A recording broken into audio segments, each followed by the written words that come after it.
Are your car mirrors adjusted correctly? Do you have massive blind spots you need to fix? Well, let's adjust your mirrors for maximum visibility and safety.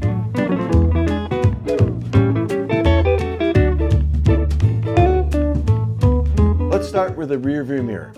Adjust it so the entire rear window is visible from the driver's seat without needing to move your head.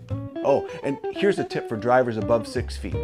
Turn your rearview mirror upside down. This raises the bottom of the mirror 1 to 2 inches and can reduce a major blind spot that many taller drivers experience. Side view mirror time. Here's how you can make sure you've adjusted properly. Lean to the left and rest your head on the window.